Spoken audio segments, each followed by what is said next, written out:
Welcome to the Matt Laricy Project. This show is about all things real estate, business, marketing, and entrepreneurship. Each show consists of myself, Matt Laricy, a member of my team, and a guest. This week, the Matt Laricy team member joining us is Catherine Halbrook. Catherine, how are we doing today? Good. And Catherine, how long have we known each other now? So in January, it'll be 6 years I've been on the team. Okay, 6 years. And Time flies. And I think I originally got to know you when I was first starting a team.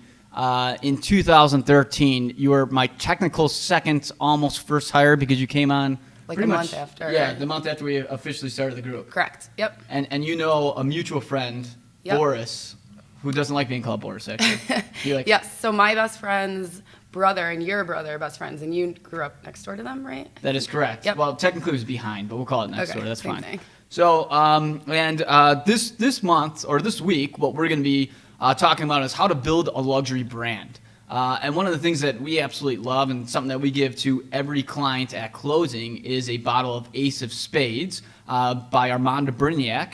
So, of course, we brought in Matt Ochse. Oxy. That was close. Oxy.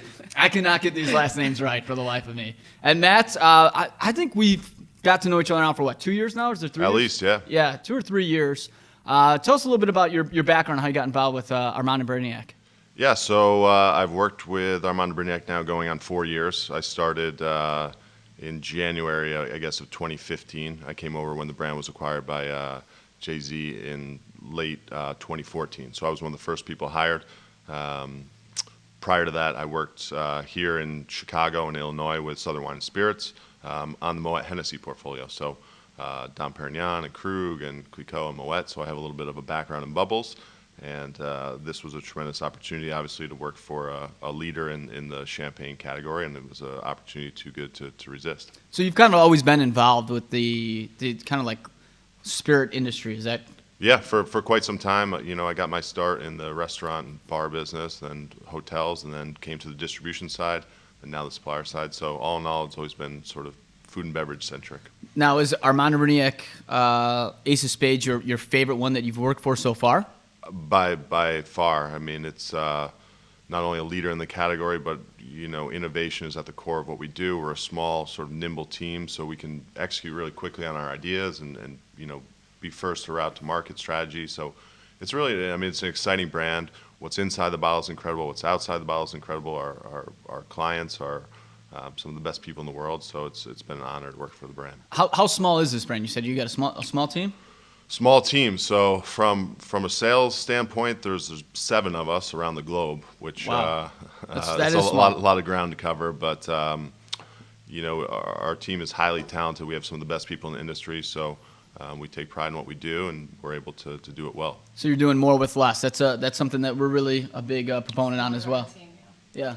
So now talking about Ace of Spades, like how I got involved with Ace of Spades is that a couple years back, me and my wife went to Champagne, France, and we had this driver named Bryce. Shout out to Bryce, who I still talk with, great guy. And he took us on a tour, and we were going to Dom Perignon. And I was super excited to go to Dom Perignon. And I think because most people really know Dom Perignon, it's kind of like that big thing that you're going to open up this bottle of Dom. So I was really excited to go. And when we went to Dom Perignon, I had a girl from Japan take us around. Didn't speak English or French, so it was not like really the best experience. Very pompous.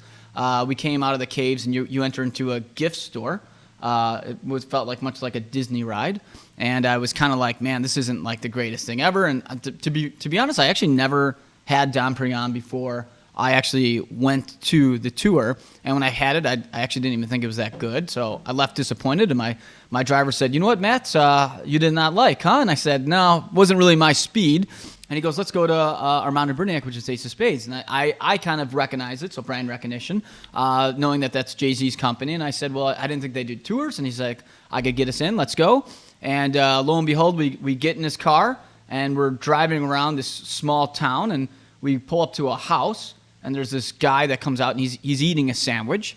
And I'm like, what the hell's going on? This guy gets in the car, he goes, bonjour, my name is Pierre. And I'm like, this is what I'm talking about, This is the type of experience I'm looking for. And we pull up to this place that kind of looked like, almost like a barn. And I remember they opened up the doors, and there's this like medieval staircase looking thing in the middle of the room. And the guy threw me the keys and said, lead the way down. And I looked at the two guys, and I thought to myself, well, this is either going to be like a hostile situation, or it'll be probably one of the best experiences I'm ever going to have. And I size these guys up though, Matt. So just so you know, like Pierre and Bryce, they're like about 5'7", about $150, I'd say. Okay, so You could take them. Yeah, Yeah. They're not big guys. yeah, I'm not a tough guy, but my wife's pretty tough. So I was like, well, Nicole could take these two if shit hits a fan here. So. I feel like that's how it would go if you ever got into a fight. I think so. So I get to the bottom of the staircase and I turn the lights on, and as far as your eyes can see are these bottle of Ace of Spades, and I was like, man, this is beautiful. We even came up, and lo and behold, there's a guy that's yelling at us, and he's an older gentleman, and I'm a big wine fan. I knew that was Jean-Jacques Cartier, and I was like, oh my God, Mr. Cartier, please sit down and drink with us. And he didn't want to at first, and I convinced him to sit down with us, and next thing you know, we both got kind of intoxicated, and of course, alcohol leads to good relationships.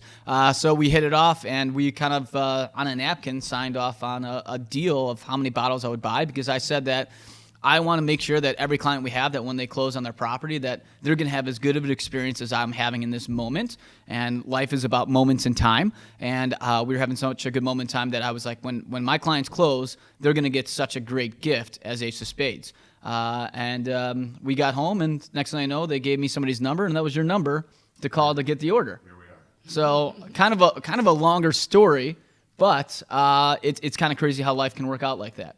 And I say when life gives you opportunities, you got to take it. So, going off of that, one of the things that I knew, and it was that instant recognition is when my driver said, hey, you want to go to Armand de Brignac, I automatically knew it was Ace of Spades. Now, how did Ace of Spades even get its name from Armand de Brignac? Yeah, I mean, that's a colloquial term. Obviously, if you see the bottle, there's an emblem on there that's an Ace of Spades. So certainly saying Ace of Spades rolls off the tongue much easier than Armand de Brignac. It takes a few practice times to get that down the right way. But yeah, it's that simple. Do you know why that symbol even came in existence? The symbol was designed, the A stands for Armand, but it was sort of to invoke the feel of French monarchy. It's not a family crest or anything like that, but it's just the design of and how it looks is in a Ace of Spades sort of logo. Was that the original symbol for the bottle? Yeah, the bottle hasn't changed dramatically since it was initially launched in 2006. It's been upgraded. Some of the foil is better, but yeah, that's how the bottle has looked. So Armand de Brignac came in existence in when then? So it was first released in 2006. So you mentioned Jean-Jacques Cartier.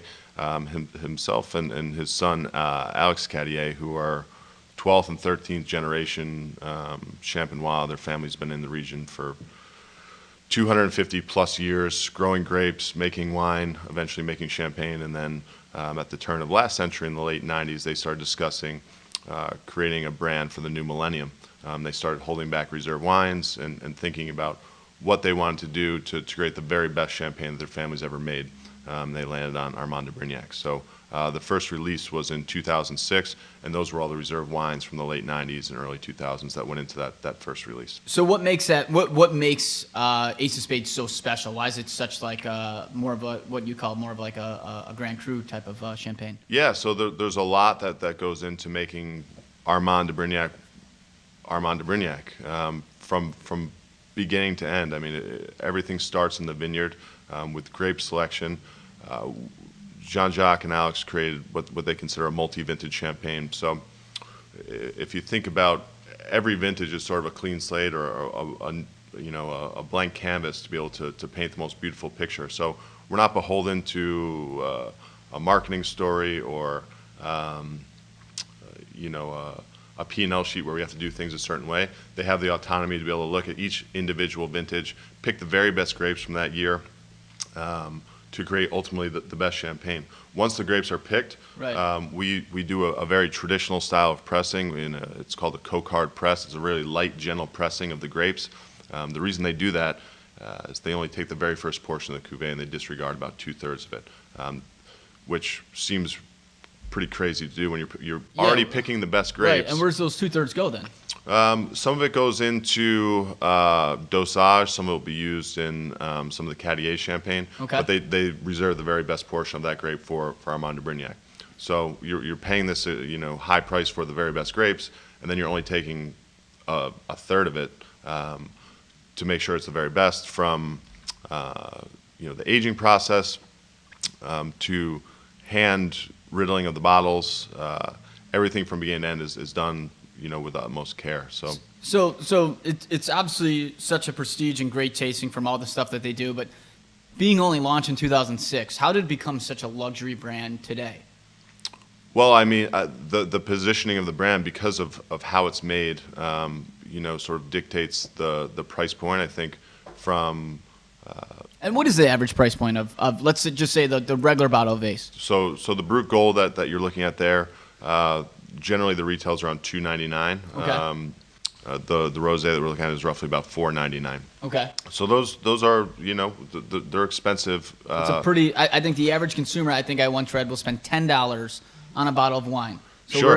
we're looking at, and for the people who are just listening, we're looking at a $300 bottle, beautiful gold bottle of champagne. He just said $500 for the bottle of rosé.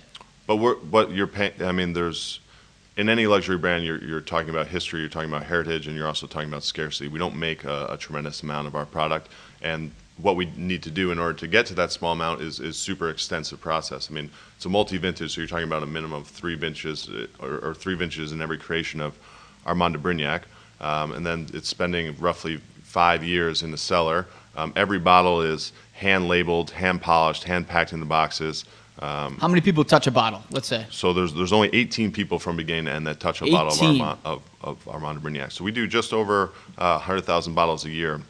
Comparison's sake, our competition are looking at 500,000, 1 million, 10 million bottles a year. What does Dom do? Because I know a lot of people know Dom Perignon. Like, how many bottles they produce? I here? couldn't tell you exactly how many bottles they do, but I can tell you it's much, much more than we do. Okay, so the gold bottle you make 100,000 of? In everything. Oh, so the whole production in total. The whole range, yeah. Okay, so we know that Armand de Brignac, Ace of Spades is such a luxury brand. How did Jay-Z get involved? I think now a lot of people know they think of Armand de Brignac and they think Jay-Z. And they're kind of one and the same at this time, and obviously Beyonce. How did this partnership even form? So Jay-Z was an admirer of the brand early on, and going back to 2006, and in 2014 there was an opportunity for him to acquire the company, and he did outright. So he is our sole owner of Armand de Brignac since November of 2014. Was that the first time like a big American star bought a brand in champagne? To my knowledge, yeah. Okay. Is he really involved in that? He's the sole owner of the brand. He's obviously a very great businessman, so he understands the business. Mm-hmm. He also understands how important it is to create a great product and allow Jean-Jacques and Alex to continue to make the brand as they see fit. So does Jean-Jacques and Alex still have ownership in the company? So Jay-Z is the owner of Armand de Brignac. Okay. Jean-Jacques and Alex Cartier are the creators of Armand de Brignac. Okay. Now, how much has the brand changed since Jay-Z has taken over? Well, I think having one of the greatest celebrities and businessmen in the world certainly will help our brand. But yeah, I mean, when we took over, I think that the thing that has changed is the people have changed. Our whole team is a new team, as of November of 2014. As I mentioned, we have some of the greatest talents in the champagne business working for our team, and allowing us to go out and do what we do best, which is make sure that the brand is represented in the absolute best light, and make sure that ultimately our consumers are enjoying it. That's our business is in many ways the same as yours, is always putting the consumer and the customer first, and your business will succeed from there. Giving it like that kind of like white glove treatment. And, so you're talking about this got involved in 2006. Was it always, super exclusive from the get-go? Did the brand kind of try to do like a fake it till they make it type of thing? Or did people just kind of taste it, see the pretty bottles and say like, this is going to be something big? Because I'm assuming not every champagne that comes out at $300 a bottle is an instant hit. Yeah, I think it's the full package. Certainly the exterior is beautiful, the packaging is beautiful. Yeah, let's talk about that. The presentation of this is amazing. And for the people who are just listening and not seeing this, these things are. It looks like pure. I'm assuming this isn't pure gold. Is that It's correct? not. They would retail for a little bit more than $2.99. Okay, It's pure okay. gold. But it has like this gold. Is this like a gloss look to it? So yeah, so what I was saying, I mean, what's inside the bottle is as important as the outside. So there's hundreds of champagnes that have a green bottle with a white label on it. You could go to any liquor store in the world, and it's hard to find a point of differentiation. So we needed an exterior that would match what's on the inside and stand out. An imitation is the sincerest form of flattery. There's lots of brands out there that are now mimicking, our bottles. The outside is a light metallic coating. The label is a French pewter label. As I mentioned, it's applied by hand. There's 2 women that do that themselves. They can only do about 20 per hour, and by comparison's sake, a machine could do roughly 2,000. So 20 per hour, 100,000 bottles. How long does it take them to do this? I wasn't a math major in college. I'll let you get the calculator out. I can't get it that quick. It's a lot. It's a long time. It's a full-time job. We'll leave it at that. Well, not only do the bottles itself look beautiful. I mean, a lot of these. Do all of them come in these? They come in these like beautiful black lacquer boxes that have the Ace logo on the outside. Is that standard? Is this like just a custom gift set, or so they? What inspired them to do the gift box? Was it just presentation, or was it? Yeah, I mean it's a like any other luxury goods item. If you were to propose to your wife and you were to go to Cartier and get a ring, and you just were to take the ring out of the Cartier box and say this ring's from Cartier, it wouldn't have the same effect as if you opened up the red box or the Tiffany blue box. It's sort of become synonymous with our brand to that beautiful box. But it's it helps to preserve the bottle so it doesn't get scratched or scuffed or remains pretty well packed inside of there. But it's also like anything, when you're a kid and you open up a box, you sort of get that moment. It's like a Christmas present. I mean, for us, we give out a bottle of Ace of Spades to our clients at closing, and I'll tell you, I always kind of feel. Have you seen the movie Pulp Fiction? I have. At the end when they open up the briefcase and the gold light hits them in the face? Sure. I kind of feel every time at closing when I open up the box and the ace hits them, you kind of see like a little, it's a Pulp Fiction moment for a second. So I know that I actually really enjoy the way the presentation. My clients are always, we were talking about this earlier, is that a lot of my clients almost appreciate the bottle of Ace of Spades more than they do buying the house. Yeah, a lot of them say when they open it, like, it's almost too pretty to drink it. Right. We don't like that. We want them to drink it right away. Right. But, Yeah. Well, they do drink it still. Listen, I mean, the way I look at it is, you're only buying a house once every, couple of years, hopefully. So, to me, it's kind of like, again, like having that special moment, and champagne is such like that, and why is that? Why is it that when you think of celebrating, we think of champagne? Do you know why that came into existence even? Like, because you think you're going to a black tie event, you think champagne. Like, we think when you're buying a house, you got to celebrate. So automatically in my head, I'm like, I got to get a bottle of champagne, right? Do you know where that even came from? Yeah, in the late 1700s, the royal courts would celebrate with champagne. They thought that it made the women look more beautiful and the men wittier, which I would probably agree with both of those. Okay. So liquid courage we call it nowadays. Okay. Yeah. So in that time, royalty were the celebrities of the age, and it just became sort of synonymous with celebrity, with celebration, and it tastes better than milk. So it's not sexy to open a gallon of milk when you want to celebrate something. That makes sense. So, and talking about like different tastes and stuff like that. Now you mentioned we've mentioned that you have the Brut and the Rosé. How many different types of Ace of Spades are there? Because I think I read, and now I haven't seen it, but Jay has like his own that's like even more money or something like that. Like how many different labels are there? So we have 5 in our range. We have the Brut Gold. Okay. We have the Rosé. Okay, and that's $500 for the Rosé, yeah. So we have Blanc de Blanc, which is 100% Chardonnay, which comes in a silver bottle. Okay. Price point? Roughly $750 retail. Okay. All right, we're getting up there. Yeah. We have a demi-sec, which is in a red bottle. Price point? That retails in between the gold and the rosé, so roughly $350, $400. Okay. And we have a Blanc de Noir, which is 100% Pinot Noir. We've had 2 releases so far, the A1 and the A2.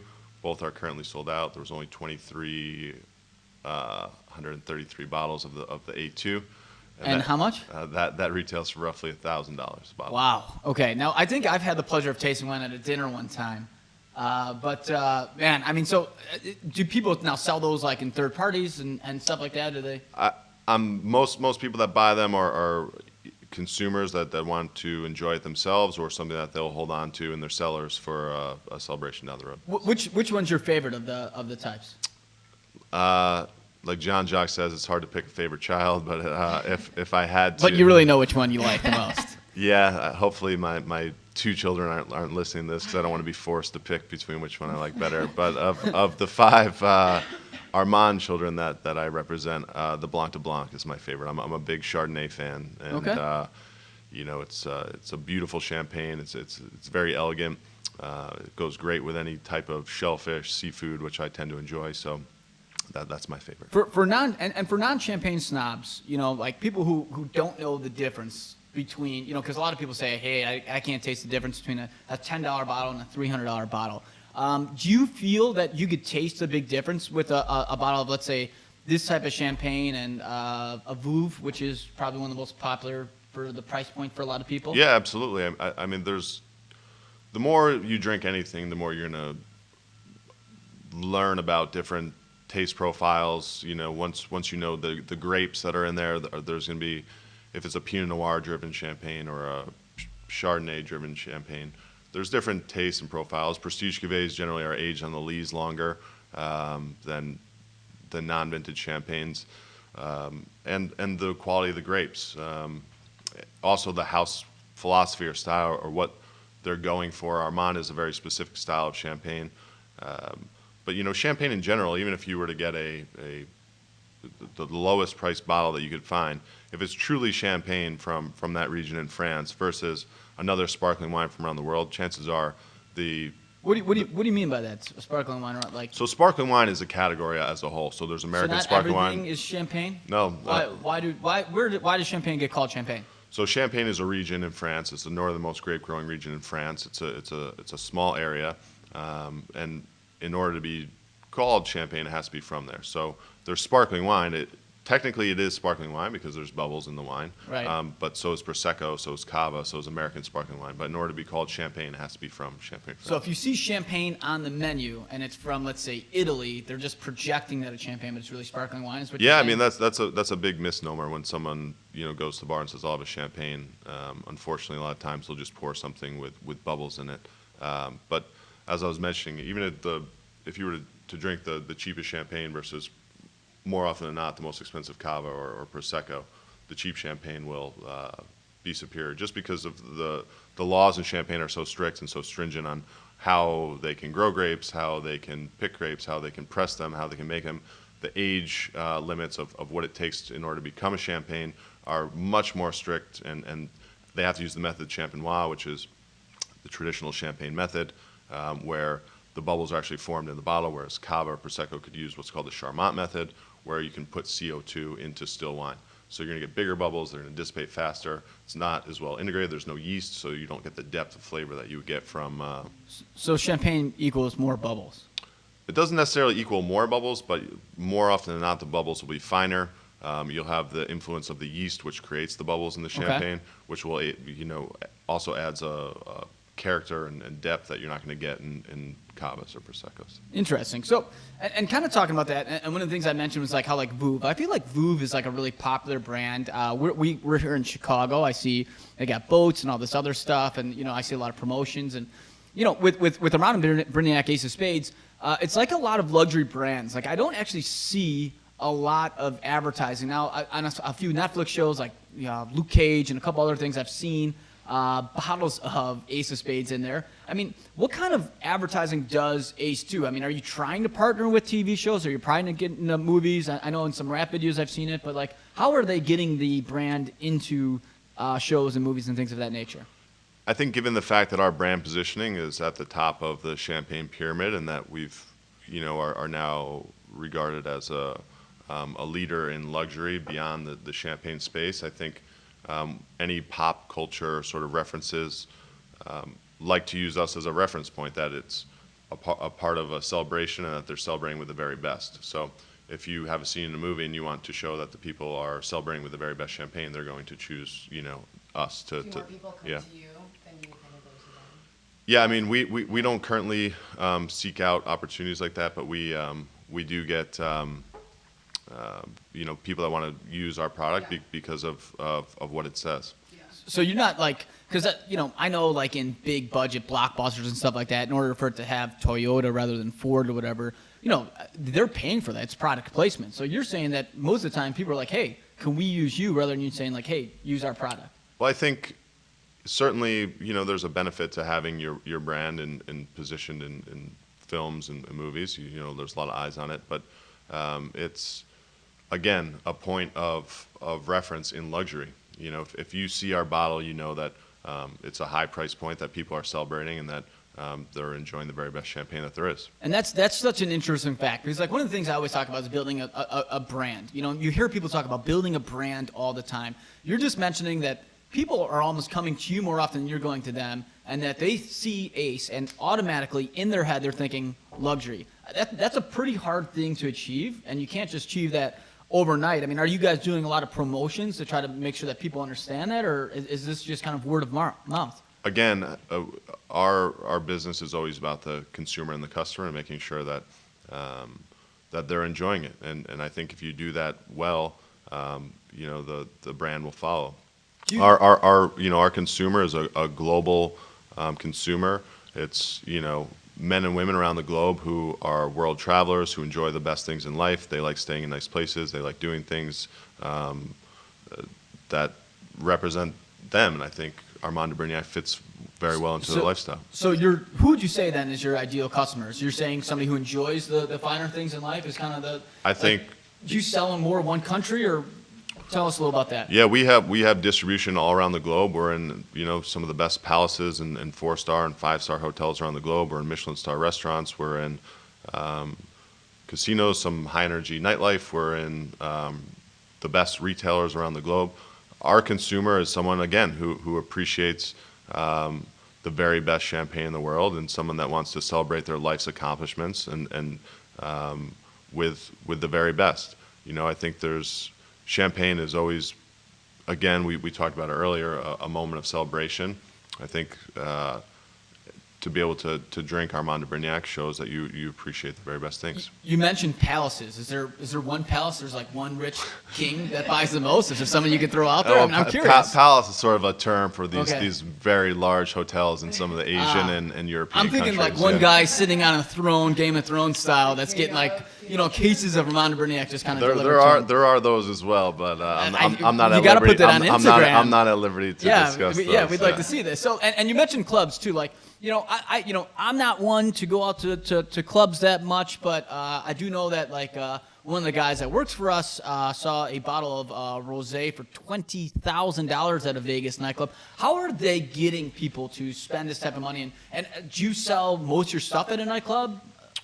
Our distribution and our sales are pretty equal across the globe between, it's a pretty even split, whether it be us or any of our competitors. Champagne generally is drank in the night, whether it be in a restaurant, in a high energy nightclub. People are celebrating with champagne, they're enjoying their evening.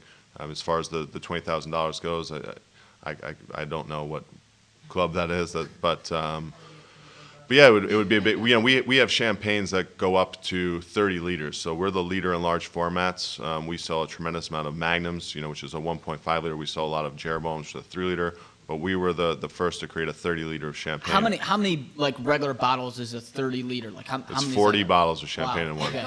So that could like get the whole club drunk if they wanted to. It sounds like. Well, yeah, depending on the size of the club. So I mean, like, and that's the thing. Like, I feel like because a lot of things that you see and stuff like that, you see a lot of champagne in nightclubs. Is that like kind of a target for a lot of champagne companies? Kind of like because they know like maybe a lot of rich celebrities and stuff are going there. Like, is that something that Ace tries to target?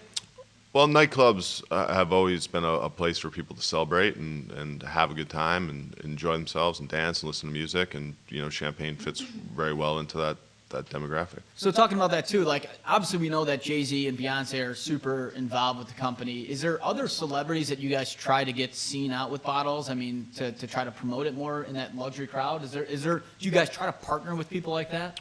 Not specifically. I think there's a lot of famous admirers of our brand, from musicians to athletes to film and television stars. Again, people appreciate the very best, and they want to drink the very best at that level.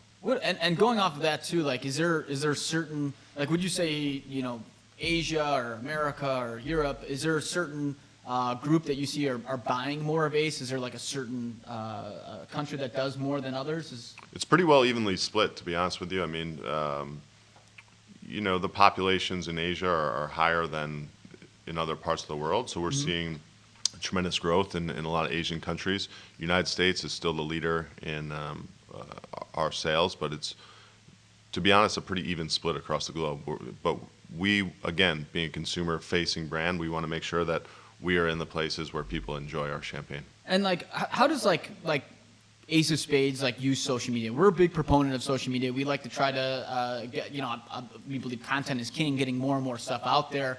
Is Ace have like their own social media manager? I know you got a team of 7, guys on the ground getting the product out there. Is there somebody in the background they have just running the social media stuff? We have a marketing team that works with our agencies in order to run our social media. We have Instagram, Twitter. We have a website, all those things. Yeah. I mean, Jay is like a god him and Beyonce when it comes to posting stuff. I mean, anything they get gets millions upon millions of viewers. Are they heavily involved with the social media aspect as well? So Armand de Brignac is a business owned by Jay, and within that, we have our teams that help to manage our social media. And then, like, what is there a platform you guys use or that they prefer more than others? Like, is it Instagram, Facebook, Twitter? Is there one you guys are more popular on than other ones? I mean, we're on pretty much all of the major social media outlets. I think Instagram, probably just because I look at that one the most, I see the most, but. Yeah. That seems to be a popular one. I was going to say, when there is a celebrity like drinking your product, do you guys post that on your Instagram? Sometimes, yeah. I mean, it's again, our clientele is, we have a lot of high net worth clientele. We have celebrity clientele, and we always want to respect people's privacy and the right to enjoy our product how they see fit. So we'll always, first and foremost, respect people's privacy. So. That's it really depends on the situation, yeah. Yeah, and to me it says a lot about the brand that you can, and as somebody that owns a company and is building a company, it says a lot that you can build this product almost through word of mouth, and by getting just such a small team of 7 to get the product in front of more people's faces and be such a staple in the industry and automatically assume, like you said, that you think Ace, you think luxury, and I think for a lot of people out there that are trying to build businesses and try to get something out of it can understand that, like, if you give the best customer experience, that white glove service, and that's something that we really believe in doing is from start to finish is that white glove treatment, people automatically start, associating your name with what they're thinking about. For us, when we think real estate, we want people to think of the Matt Laricy Group. And it's fantastic to see that, Ace of Spades has done that. I know that when I wanted to partner with somebody that we would give something to leave that lasting impression, I thought of Ace of Spades because I think it's just got that feel that's going to kind of leave our client with that last touch of saying, man, we're really going to be able to open up this bottle and celebrate in style. Cheery. Yeah. So now we have this thing called the Fast Five where our guest host asks 5 questions. So Catherine? Alrighty. So first question, what is the best piece of advice that you've ever received? I can't remember what I told him, but anything that Matt tells me, I generally heed his advice. Over the years, I've gotten all sorts of advice. I think believe in yourself. That's probably a good one that goes a long way. Nice. All right, so this is Matt's favorite question. This is my favorite question. Do you love to win or do you hate to lose? I hate to lose. And why is that? Why is that, by the way? The joy of winning the feeling of losing to me is way worse than the thrill that I would get from a win. And to me, that is the right answer. According to like corporate people, that is the wrong answer. But there was no hesitation with that exactly. either. He knows. He's a smart guy.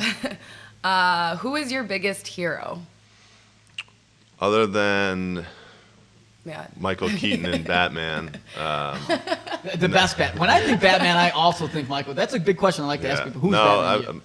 I don't know. I think, I have a lot of respect for the servicemen and women of our country who keep us safe. I have a lot of friends in the military, and I think those people are the ones that don't get recognized enough for their sacrifice. So I think, that's who I would look up to the most. Very cool answer. If you can have one superpower, what would it be? The power of flight would be pretty ideal. Power to maybe time travel would be interesting. Make your job a little easier. Power to, yeah. But you only get one. Those are kind of two. The power to grant superpowers. There you go. Okay. All right, and last question. What makes you Chicago? Well, I've been a Bears fan since I was about 5 years old and living in upstate New York, so I had to bear the cross of being a Chicago sports fan in a foreign land for a while. I married a girl from the South Side. I have a couple kids who were born here in Chicago. I've been here for 12 years, so I'm not going to say that I brought the luck to reverse the jinx for the Cubs, but I will say since I've been here, they've won a world championship, so I'll just leave it at that. I will 100% give you credit personally. Thank you very much. Where can people find you, and what would you want to plug? They can find me in Chicago, plugging Armand de Brignac. Awesome. So make sure to tune into our next episode and subscribe to our podcast. Follow us on Instagram, like our page on Facebook. Thanks for listening to the Matt Laricy Project.